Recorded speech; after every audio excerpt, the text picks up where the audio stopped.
Good evening. Urmila Devi PG college से मैं Rajneesh Pandey DElEd second semester के प्रशिक्षुओं को सामाजिक अध्ययन के अंतर्गत अर्थशास्त्र से रिलेटेड टॉपिक्स पर चर्चा कर रहा हूं।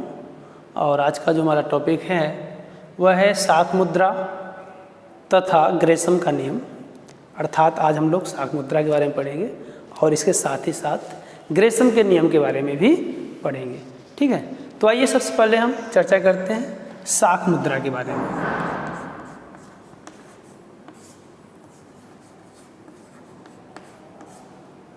शाक मुद्रा, जिसको हम क्रेडिट मनी बोलते हैं इंग्लिश में। शाक मुद्रा क्या है? वैसे शाक मुद्रा कोई मुद्रा नहीं है, लेकिन इसका प्रयोग मुद्रा के रूप में किया जाता है। और यह मुद्रा जो है विभिन्न प्रकार की वस्तुओं को क्रय करने की क्षमता रखता है। और वर्तमान समय में हम बात करें तो शाक मुद्रा का बहुत ज़्यादा महत्व है। समस्त ज़्यादातर जो है जो व्यावसायिक जो जितने भी लेन देन होते हैं वो क्रेडिट मनी में ही होते हैं। तो वर्तमान युग में शाक मुद्रा का बहुत ही ज़्यादा महत्व है। और जो ये शाक मुद्रा है ये आपका बैंक से संबंधित कॉन्सेप्ट है। और शाक मुद्रा का जो सृजन है कौन करता है? ये कमर्शियल बैंक करते हैं। कौन करते हैं? वाणिज्यिक बैंक।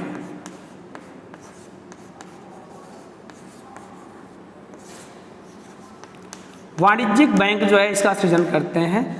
और शाक मुद्रा को नियंत्रित कौन करता है, इसको कंट्रोल कौन करता है? तो ये केंद्रीय बैंक करते हैं। केंद्रीय बैंक द्वारा जो है शाक मुद्रा पर क्या होता है? नियंत्रण होता है। इसका नियमन कौन करता है? केंद्रीय बैंक करता है। उसका सृजन कौन करता है? ये जो है वाणिज्यिक बैंक करते हैं।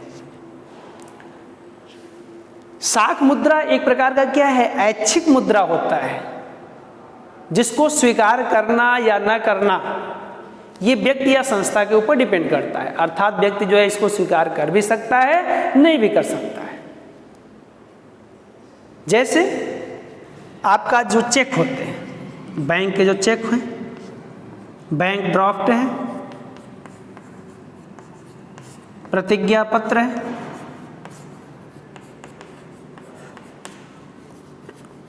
हुंडी है आदि, ये सारे जितने भी आधिकारिक पत्र होते हैं ये सारे के सारे जो है क्या होते हैं? ये सारे के सारे शाक मुद्रा कहलाते हैं। और ये जो है इसके द्वारा हम विभिन्न वस्तुओं क्या करते हैं? क्रय विक्रय करते हैं, लेन देन करते हैं।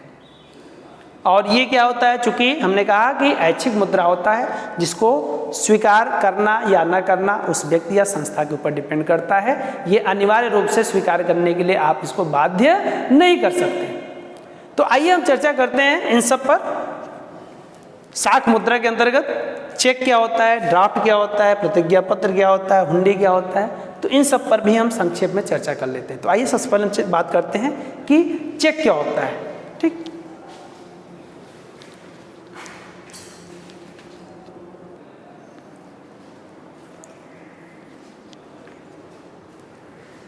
आइए हम बात करते हैं चेक क्या होता है। चेक CHEQUV, चेक बैंक द्वारा अपने ग्राहकों को जारी किया गया एक क्या होता है? प्रपत्र होता है। जिसमें क्या होता है? जिसमें चेक संख्या लिखी हुई होती है।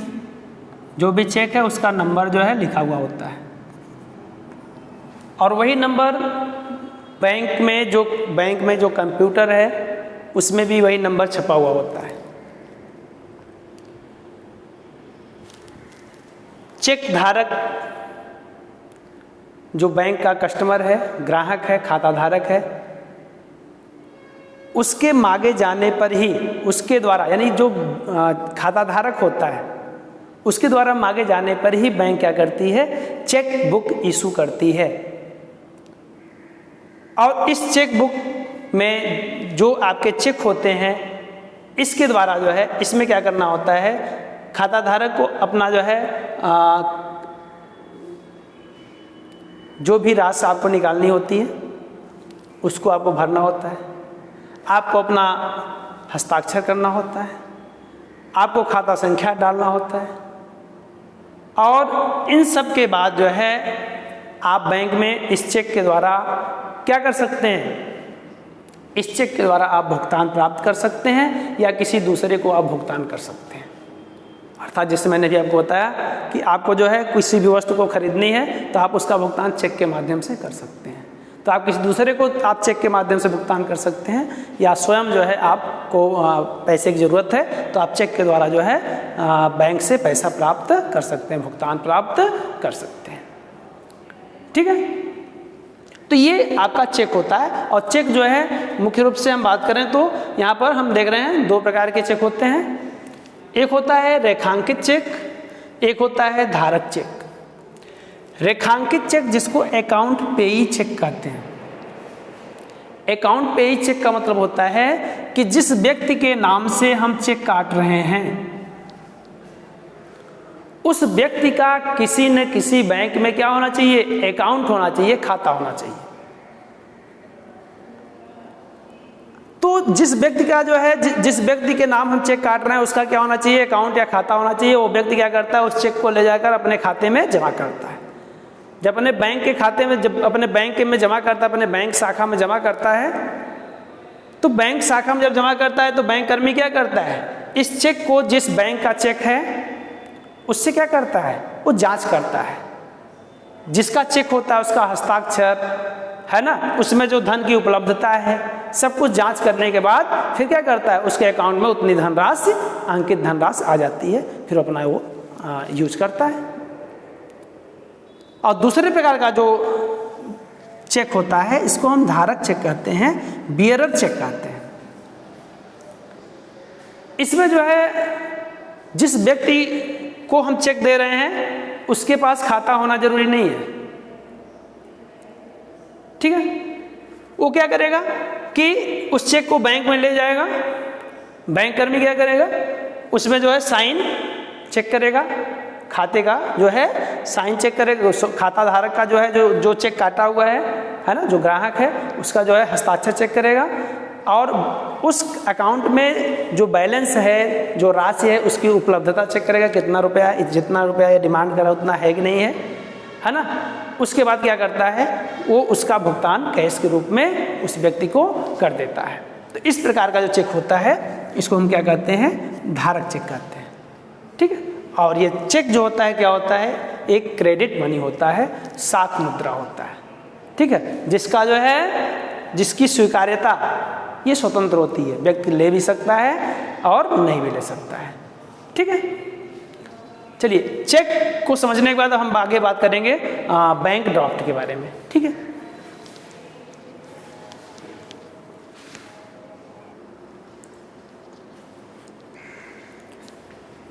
आइए हम बात करते हैं बैंक ड्राफ्ट के बारे में। बैंक ड्राफ्ट ये भी क्या है, एक साख मुद्रा है। जो भी कैश जो हम लेन देन करते हैं उसमें क्या होता है, रिस्क होता है, जोखिम होता है। कोई भी लेन देन करना हो कैश के रूप में हम ले आते हैं, ले जाते हैं, तो उसका क्या होता है, रिस्क होता है। कोई भी हमारा जो नगद मुद्रा है उसको छीन सकता है। तो सुरक्षित, यहाँ तक कि मर्डर भी कर देते हैं, है ना, रुपए के चक्कर में। तो इससे जो है सुरक्षित रूप से, इस जोखिम से बचने के लिए हम साख मुद्रा का प्रयोग करते हैं, है ना। जो हमारा ट्रांजैक्शन होता है, जो हमारा लेन देन होता है, वो किस में हो, साख मुद्रा में हो। तो साख मुद्रा से क्या होता है कि कोई आपका जो है छिनैती नहीं कर सकता, है ना, क्योंकि उसका भुगतान वही कर सकता है जिसके नाम से वह आपका साख मुद्रा है, बैंक चेक है या आपका बैंक ड्राफ्ट है। तो इन जोखिमों को, है ना, इन जोखिमों से जो है बचने के लिए बैंक क्या करती है, बैंक ड्राफ्ट की सुविधा जो उपलब्ध कराती है। यह भी एक बैंकिंग व्यवस्था से रिलेटेड है। बैंक ड्राफ्ट जो होता है यह बैंक द्वारा ही जारी किया जाता है। जैसे चेक बुक तो बैंक इशू कर देता है अपने खाता धारक को, लेकिन जो चेक काटता है वो कौन करता है, वो खाता धारक ही करता है, ग्राहक करता है, बैंक नहीं चेक काटता है ना। लेकिन जो बैंक ड्राफ्ट होता है ये कौन जो है करता है, ये बैंक द्वारा ही डीडी बैंक ड्राफ्ट जारी किया जाता है। जो भी कस्टमर है, ग्राहक है, उसको बैंक ड्राफ्ट की आवश्यकता है तो बैंक में जाकर क्या कर सकता है, बैंक ड्राफ्ट के लिए अप्लाई कर सकता है। तो बैंक क्या करेगा कि वह उसके खाते में क्या करता है, जितने राशि का जो है उसको बैंक ड्राफ्ट बनवाना है, उस राशि को उसके खाते में चेक करता है कि है कि नहीं है ना। तो पर्याप्त रात मात्रा में यदि उसके जो है जितना रुपया है उतना उसके अकाउंट में है, जितने का बनवाना है, तो ऐसे स्थिति में क्या करता है, बैंक ड्राफ्ट जारी कर देता है। ठीक है। और वैसे बैंक ड्राफ्ट के लिए जो है आप कोई भी व्यक्ति जो है बैंक ड्राफ्ट बनवा सकता है। जैसे आपका किसी बैंक में अकाउंट नहीं भी है तब पर भी आप वहाँ पर जाकर क्या कर सकते हैं, आप वहाँ पर बैंक ड्राफ्ट बनवा सकते हैं। और वहाँ पर आप क्या करेंगे, फिर आपको कैश के रूप में भी जो है आप बैंक में क्या कर सकते हैं, जमा करके अपना बैंक ड्राफ्ट बनवा सकते हैं। इसका कुछ सरचार्ज भी लगता है, एक्स्ट्रा चार्ज भी लगता है ना बनवाने का। और बैंक ड्राफ्ट की खासियत क्या है, जिस व्यक्ति के नाम से बैंक ड्राफ्ट बना हुआ है उस व्यक्ति को अंकित धनराशि जो है नकद के रूप में भुगतान कर दी जाती है। जैसे ये डीडी जब उस व्यक्ति को आप देंगे तो बैंक में ले जाएगा तो आसानी से जो है उसको क्या होगा, जितनी धनराशि उसमें लिखी रहेगी उतना उसको रुपया जो है, उतना जो है उसको मुद्रा क्या हो जाएगी, भुगतान कर दी जाती है। ये बहुत ही विश्वसनीय होता है क्योंकि ये बैंक द्वारा जारी किया जाता है, क्योंकि धन की उपलब्धता, राशि की उपलब्धता के आधार पर ही जो है इसको जारी किया जाता है, इसलिए इसमें पूर्ण विश्वसनीयता होता है ना। कोई भी व्यक्ति इसको आसानी से स्वीकार कर लेता है और इसका आसानी से भुगतान भी हो जाता है। ठीक है। तो ये जो है बैंक ड्राफ्ट के बारे में मैंने चर्चा की है। आइए आगे हम बात करते हैं प्रतिज्ञा पत्र के बारे में। ठीक है।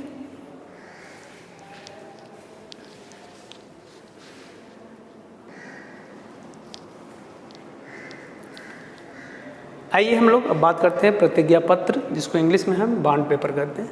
अभी हम बात कर रहे थे, ये सभी जो है हम जो बात कर रहे हैं ये क्रेडिट मनी के अंतर्गत बात कर रहे हैं, साख मुद्रा के अंतर्गत। और अभी हम जो बात कर रहे थे चेक और बैंक ड्राफ्ट के बारे में, इसमें एक चीज़ और हमको बताना था कि इनकी जो है वैलिडिटी भी होती है, वैधता होती है, जो कि 3 महीने के लिए होती है। जारी की गई तिथि से 3 महीने तक की इसकी वैलिडिटी होती है। पहले 6 महीने तक होती थी, उसको घटाकर कम करके अब 3 महीने कर दिया गया है। इसको भी आपको जानकारी आपको होनी चाहिए। ठीक है। अब आइए बात करते हैं प्रतिज्ञा पत्र या बॉन्ड पेपर के बारे में। बॉन्ड पेपर क्या होता है, प्रतिज्ञा पत्र क्या होता है? यह एक आधिकारिक पत्र होता है जो कि नियम एवं शर्तों के द्वारा व्यक्ति को जो ऋण प्राप्त होता है वह एक नियम और शर्तों के द्वारा ही प्राप्त किया जाता है ना। यानी इस पत्र में जो है बॉन्ड पेपर में सारे नियम शर्त के आधार पर ही इसको जो है जारी किया जाता है, व्यक्ति को ऋण प्राप्त होता है। यहाँ पर देखिए मैंने लिखा है प्रतिज्ञा पत्र ऋणी और ऋणदाता के मध्य एक समझौता होता है। ये क्या है, एक एग्रीमेंट लेटर होता है, एक बॉन्ड पेपर होता है, प्रतिज्ञा पत्र होता है ना, एक समझौता होता है ना। नियम कानून के तहत एक समझौता होता है जिसका पालन प्रत्येक व्यक्ति को करना है, अर्थात ऋणी और ऋणदाता दोनों के बीच में क्या होता है, एक समझौता होता है और दोनों को ही, ऋणी को भी और ऋणदाता को भी, दोनों को ही इस समझौते का पालन करना होता है। अभी आप बैंक से ऋण लेने जाइए या बैंक में आप डिपॉजिट करिए, जैसे हम लोग क्या करते हैं, फिक्स करते हैं, फिक्स डिपॉजिट करते हैं, है ना, एफडी करते हैं। तो जब एफडी करते हैं तो इसका मतलब आप जो है पैसे जो है बैंक में जमा कर दिए। तो प्रकाश बैंक ने क्या किया, आपसे ऋण लिया, तो आपको क्या करती है, एक बॉन्ड पेपर जो है जारी कर देती है ना। जब आप पैसे जमा करते हैं तो आपको एक बॉन्ड पेपर जारी कर देती है। उसमें क्या होता है, उसमें लिखा रहता है कि कितना राशि आपने कितने समय के लिए जमा किया है और कितने समय बाद, कितने समय तक के लिए जमा किया है, उतने समय के बाद बैंक कितने ब्याज दर से, एक निश्चित ब्याज दर से इतना रुपया भुगतान करेगी। तो सारी बातें इस बॉन्ड पेपर में लिखी हुई रहती हैं और इसी के आधार पर 2 साल, 5 साल, 7 साल जितने समय के लिए जो है आपने पैसे जमा किए हैं बैंक में, उतने समय के बाद आप इस बॉन्ड पेपर को ले जाते हैं। तो इसी के आधार पर ही क्या होता है कि बैंक आपको भुगतान कर देती है। आप बीमा कराते हैं इंश्योरेंस कंपनियों में, आप LIC कराते हैं, बीमा कराते हैं, तो क्या होता है, वो भी क्या करता है, एक बॉन्ड पेपर आपको जारी कर देता है जिसमें सारी चीज़ें लिखी रहती हैं। तो ये क्या होता है, एक समझौता पत्र होता है, एक आधिकारिक पत्र होता है, जिसमें जो है नियम कानून के तहत जो है, नियम और शर्तों के तहत क्या होता है, दोनों जो है ऋणी और ऋणदाता के मध्य क्या होता है, एक समझौता होता है और जिसका पालन दोनों को करना होता है। अब चाहे आप स्वयं ऋण दें या फिर बैंकों से ऋण लें, दोनों स्थितियों में जो है आपको क्या होता है, एक प्रतिज्ञा पत्र जो है बैंक के द्वारा जारी कर दिया जाता है। इसी को हम क्या कहते हैं, बॉन्ड पेपर कहते हैं। ये भी क्या है, एक साख मुद्रा होता है, क्योंकि इसके द्वारा जो है क्या हो रहा है, धन एक जगह से दूसरी जगह जा रहा है, हमारे पास से बैंक में जा रहा है, बैंक से हमारे पास से जा रहा है ना, किसके द्वारा आ रहा है, इसके द्वारा हो रहा है, इसलिए क्या ये भी एक प्रकार से मुद्रा है ना। तो इसको क्या बोलते हैं हम, बॉन्ड पेपर बोलते हैं, प्रतिज्ञा पत्र बोलते हैं। क्लियर हो गई बात। अब लास्ट में हम बात करेंगे बॉन्ड पेपर के बाद एक और शब्द है यहाँ पे, हुंडी क्या होता है, उस पर हम चर्चा कर लेते हैं, ठीक है।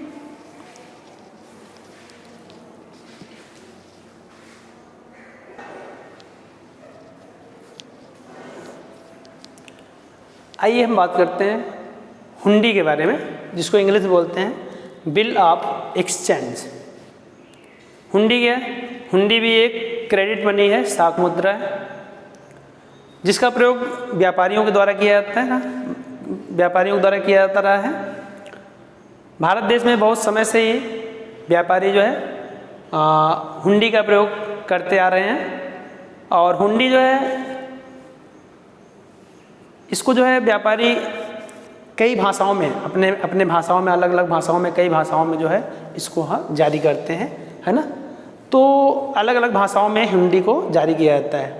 हुंडी है क्या, बिल ऑफ एक्सचेंज है क्या, यदि इसकी हम बात करें तो यहाँ पे देखिए लिखा हुआ है, हुंडी क्या है, वह पत्र है जिसके द्वारा एक व्यापारी, हुंडी क्या है, एक पत्र है, एक लेटर है, हुंडी क्या है, एक लेटर। मैंने कहा ना कि भिन्न भिन्न भाषाओं में लिखा जाता है, भिन्न भिन्न भाषाओं में जो है इसको जारी किया जाता है व्यापारियों के द्वारा, है ना। तो एक व्यापारी, ब्रैकेट में हमने लिख दिया विक्रेता, दूसरे व्यापारी को क्या करता है, यह आदेश देता है कि वह हुंडी में दर्शाई गई राशि का भुगतान मांगे जाने पर अथवा एक निश्चित समय के बाद उसके द्वारा आदेशित व्यक्ति को कर दिया जाए। मतलब क्या हुआ, मतलब ये हुआ कि जब एक व्यापारी क्या होता है, क्रेता, और दूसरा व्यापारी क्या होता है, विक्रेता। जब एक व्यापारी दूसरे व्यापारी से कुछ वस्तुओं को लेता है, खरीदता है, तो ऐसी स्थिति में क्या होता है कि ये व्यापारी दूसरे व्यापारी को क्या करता है, दूसरा व्यापारी जो है पहले व्यापारी क्या करता है, यानी क्रेता जो है विक्रेता को प्रत्यक्ष रूप से जो है नकद के रूप में, कैश के रूप में भुगतान नहीं करता। वो बोलता है कि मैं इसका भुगतान मैं आपको बाद में करूँगा। तो उसके लिए क्या करता है कि जो विक्रेता होता है, पहला जो व्यापारी होता है, वो एक लेटर लिखता है जिसको हुंडी बोलते हैं। उस लेटर में क्या होता है कि वह जिस व्यक्ति के नाम से आदेशित करता है, उसमें लिखा रहता है कि इतने समय में, है ना, या उसके द्वारा मांगे जाने पर आप जो भी राशि है, जो भी जितने भी वस्तु की राशि ली गई है, उस राशि को उस हुंडी में लिख दिया जाता था कि लिख दिया जाता है कि मान लीजिए 100 रुपये ही ले लीजिए, 100 रुपये की राशि है, तो 100 रुपये की राशि जो है इसमें जो है हुंडी में लिखी जाती है कि इसके द्वारा जो है जिस व्यक्ति के लिए आदेशित किया जाता है, उस व्यक्ति को ये क्या करता है, उस समय पर, एक निश्चित समय पर या उसके द्वारा मांगे जाने पर क्या करता है, इसके द्वारा भुगतान कर देता है। तो ये क्या हुआ, ये हुंडी क्या हुआ, ये भी एक साख मुद्रा है, क्योंकि प्रत्यक्ष नगद के रूप में, कैश के रूप में भुगतान नहीं किया जा रहा है, लेकिन हुंडी के द्वारा इसने क्या किया, इसको हुंडी जारी कर दिया, उसमें आदेशित कर दिया कि आपको एक निश्चित समय में क्या करना है, इतना रुपया उस व्यक्ति को, जिस व्यक्ति का नाम लिखा उसको आपको क्या करना है, भुगतान करना है। तो इसी को हम क्या कहते हैं, हुंडी कहते हैं, या नाम ही है इसका, देखिए बिल ऑफ एक्सचेंज। बिल का क्या हो रहा है, एक्सचेंज हो रहा है ना। ये इससे ले रहा है, लेकिन ये इसके द्वारा आदेशित व्यक्ति को क्या करेगा, इसका भुगतान करेगा। किसके द्वारा करेगा, ये हुंडी के द्वारा करेगा, इसीलिए इसको हम हुंडी या बिल ऑफ एक्सचेंज कहते हैं। क्लियर हो गया। तो यहाँ पर हम बात कर रहे थे साख मुद्रा के बारे में, जिसमें हमने जो है चेक के बारे में पढ़ा, बैंक ड्राफ्ट के बारे में पढ़ा, बॉन्ड पेपर के बारे में पढ़ा, और यहाँ पर हमने बिल ऑफ एक्सचेंज या हुंडी के बारे में पढ़ा। तो क्लियर हो गया। आइए हम बात करते हैं अब नेक्स्ट आपका टॉपिक जो इसमें है वो है ग्रेसम का नियम। ग्रेसम का नियम है क्या है, इस पर चर्चा करते हैं। ठीक,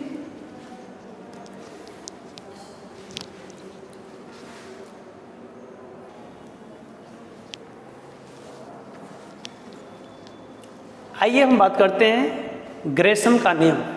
ग्रेसम का नियम क्या होता है, तो आइए सबसे पहले हम ग्रेसम का नियम क्या होता है इसको एक लाइन में समझ लेते हैं, फिर इस पर हम थोड़ा विस्तार में चर्चा करते हैं।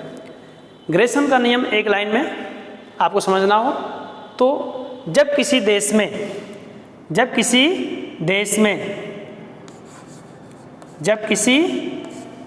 में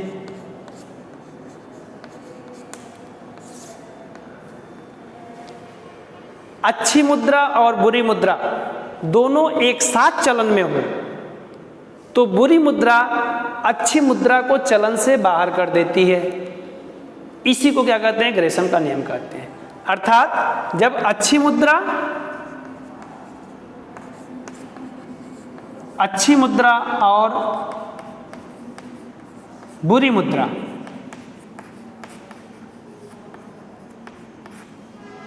दोनों एक साथ चलन में हो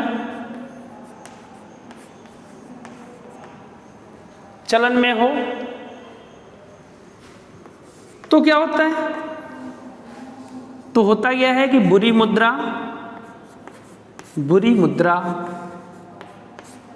अच्छी मुद्रा को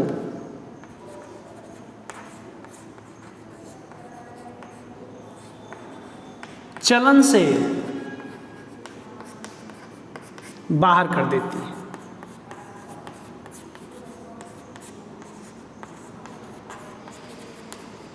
बहुत आसान है।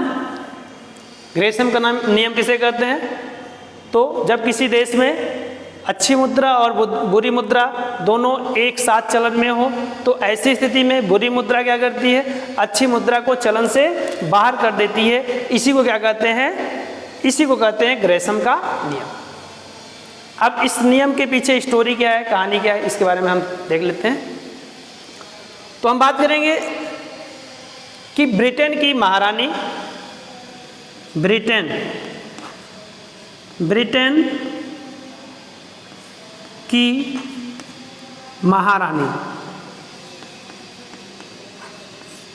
जिनका नाम था एलिजाबेथ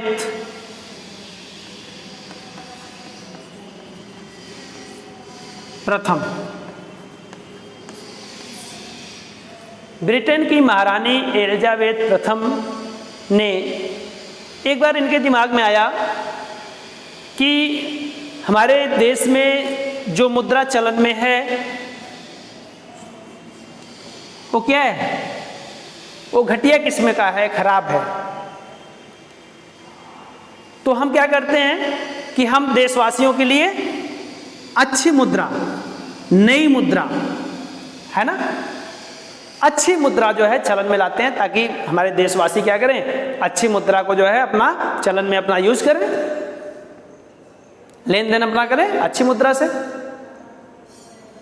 तो ऐसी स्थिति में क्या हुआ कि इन्होंने अच्छी मुद्रा, नई मुद्रा जारी कर दी और इसके साथ साथ पुरानी मुद्रा भी थी, बुरी मुद्रा भी थी, खराब मुद्रा, बुरी मुद्रा या पुरानी मुद्रा का लीजिए। तो दोनों एक साथ चलन में आ गए। चलन में आने का मतलब क्या होता है, चलन का मतलब क्या है, जैसे ये हमारी इकोनॉमी है, ये इकोनॉमी है। अब इकोनॉमी में क्या होता है, जो आपका नोट निर्गमन अधिकारी होता है, मुद्रा अधिकारी होता है, या केंद्रीय बैंक होता है, गवर्नमेंट होता है, वो क्या करता है? मुद्रा जारी करता है। जब मुद्रा जारी करता है, मान लीजिए उसने कुल 20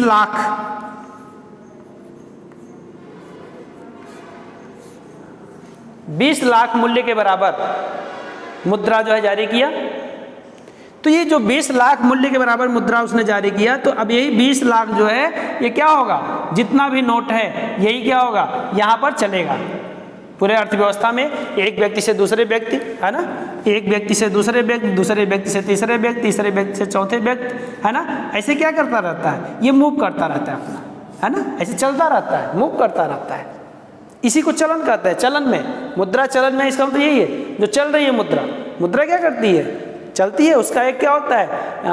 वेलोसिटी ऑफ सर्कुलेशन, उसके चलन की एक गति होती है जिसको हम चलन वेग कहते हैं। चलन वेग क्या होता है? चलन वेग का मतलब होता है कि एक निश्चित समय में मुद्रा जो है एक व्यक्ति से कितने हाथों में पहुंचती है।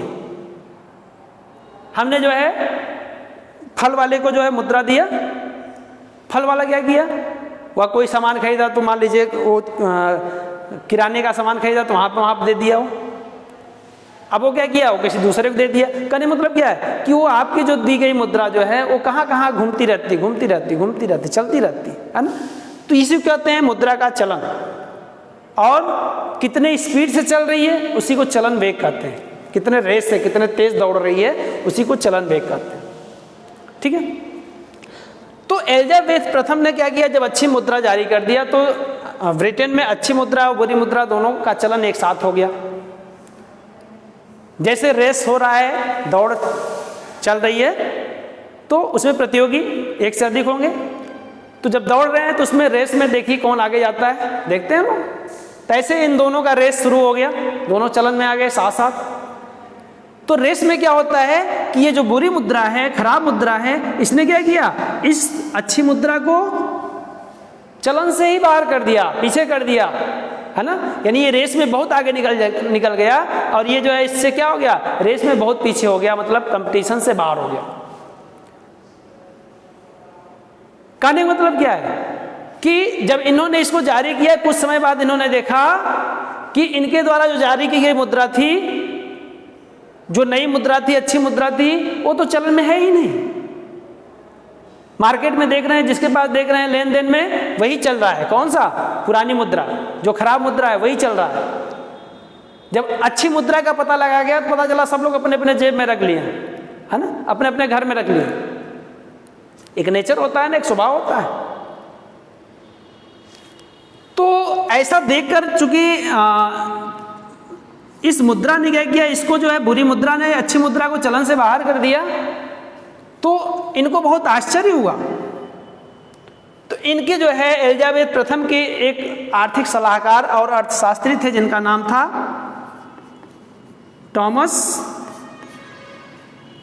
ग्रेसम। इन्होंने इनसे पूछा कि ऐसा क्यों है, क्या कारण है। तो इन्होंने जो है अध्ययन किया और अध्ययन करके जो है ये नियम दिया। क्या नियम दिया? कि किसी देश में यदि अच्छी मुद्रा और बुरी मुद्रा दोनों एक साथ चलन में होती है, तो ऐसी स्थिति में क्या होता है कि जो बुरी मुद्रा है वो अच्छी मुद्रा को चलन से बाहर कर देती है। इसी कारण से यहाँ पर जो है, जो इनके द्वारा जारी की गई जो अच्छी मुद्रा थी वो चलन से बाहर हो गई। क्योंकि आप देखिए सामान्यतः लोगों का स्वभाव क्या होता है, आप अपने ही देश में देख लीजिए कि चलन में कौन सी मुद्रा रहती है? चलन में वही मुद्रा रहती है जो जितनी खराब मुद्रा रहती है ना, जो जितनी फटी हुई सड़ी हुई नोट रहती है। सड़ी हुई नोट है, सड़ी हुई मतलब फटी हुई गंदी नोट, कटी फटी है। जब हम लेते हैं तो बोलते हैं भैया चलेगा कि नहीं चलेगा ना, लेकिन वही नोट सबसे ज़्यादा चलता है, सबसे स्पीड, सबसे ज़्यादा चलन गति, वेलोसिटी ऑफ सर्कुलेशन सबसे ज़्यादा उसी का होता है, क्योंकि वो किसी के हाथ में टिकता ही नहीं है। यदि कोई कटी या खराब नोट आपके पास पहुंचती है तो आप क्या करते हैं? आपके पर्स में यदि और बहुत सारे नोट होते हैं तो आप क्या करते हैं? कोशिश रहती है पहले वही जो कटी वाली नोट है, जो खराब वाली नोट है, पहले उसी को क्या करें, हम अपने पास से दूर कर दें। सामने वाला भी यही चाहता है कि हम इसको दूर करें। इससे क्या होता है, सबको ये चाहते हैं कि अच्छी वाली जो नोट है, नई जो नोट है, उसको हम अपने पास रखें, और जो गंदी नोट है, खराब नोट है, उसको क्या करें, हम उसको क्या करें, जल्दी से अपने पास से दूर कर दें। जैसे ही हम अपने पास से दूर करते हैं, वैसे क्या होता है, वो एक हाथ से दूसरे हाथ, दूसरे हाथ से तीसरे हाथ में बहुत तेजी के साथ क्या करता है, गति करता है। इसी तरीके से जो पुराने मुद्रा होते हैं वो क्या होते हैं, वो चलन में बहुत तेजी से चलते हैं, और जो नई मुद्रा होती है वो क्या होता है, वो लोग अपने जेब में रखते हैं, बहुत ही आवश्यकता पड़ने पे उसको खर्च करते हैं, इसलिए उसकी स्पीड क्या होती है। फिर सामने वाला भी क्या करता है, उसके पास पहुंचता है, वो भी क्या करता है, नई पुरानी नोटों में देखता है, पुरानी को पहले खर्च करता है, नई वाले को बाद में खर्च करता है। तो ऐसी स्थिति में क्या होता है, फिर वो धीरे धीरे बहुत आवश्यकता पड़ने पर उसके पास से दूसरे हाथ में जाता है, तो उसकी गति बहुत ही धीरे धीरे धीरे धीरे चलती है, जबकि जो पुरानी नोट है उसकी स्पीड बहुत तेजी के साथ होती है। ऐसा क्यों होता है, क्योंकि ये ग्रेशम के नियम के कारण, ग्रेशम ने जो है नियम बताया कि बुरी मुद्रा क्या करती है, अच्छी मुद्रा को चलन से बाहर कर देती है। हालांकि इस नियम के अपवाद हैं। अपवाद ये है कि जो पढ़े लिखे, जो सभ्य समाज है, उनको पता है कि नई नोट और पुरानी नोट, 100 रुपए की नई नोट हो या 100 रुपए की पुरानी नोट हो, दोनों में जो है कोई अंतर नहीं है, दोनों ही 100 रुपए के बराबर मूल्य वर्ग के बराबर ही जो है वस्तु खरीद के देगी, इसलिए दोनों में कोई अंतर नहीं है। तो ऐसी स्थिति में वो क्या करता है, वो भेद नहीं करता है, वो जो है नई पुरानी में भेद नहीं करता है। तो ऐसी स्थिति में नियम लागू नहीं होता है। या फिर ऐसा व्यक्ति जो बचत को महत्व नहीं देता, जो बचत को महत्व नहीं देता, उसके लिए क्या है, जो पैसा आ रहा है वो फेंक रहा है, आ रहा है, जा रहा है, आ रहा है, जा रहा है, उसके लिए भी अच्छी क्या नई नोट क्या पुरानी नोट कोई मतलब नहीं है ना। तो कहने का मतलब क्या है कि चूंकि जो कम पढ़े लिखे हैं, या फिर कह लीजिए कि एक मानव स्वभाव होता है ना, कि वो अपना छटनी करते रहते हैं नई पुरानी में, लेकिन अधिकांश जो सभ्य समाज होता है, पढ़े लिखे लोग होते हैं, वो बहुत ज़्यादा छटनी नहीं करते हैं, कोई भी नोट है वो अपना दे देते हैं, पुरानी नई नोट में भेद नहीं करते। तीसरी को हम क्या कहते हैं, ग्रेशम का नियम कहते हैं। एक लाइन में इस नियम को आप याद कर लीजिएगा, ठीक है। तो ठीक है, बस आज इतना ही। आज हम लोगों ने क्रेडिट मनी के बारे में पढ़ा और ग्रेशम के नियम के बारे में पढ़ा, ठीक। तो आज इतना ही, दैट्स ऑल।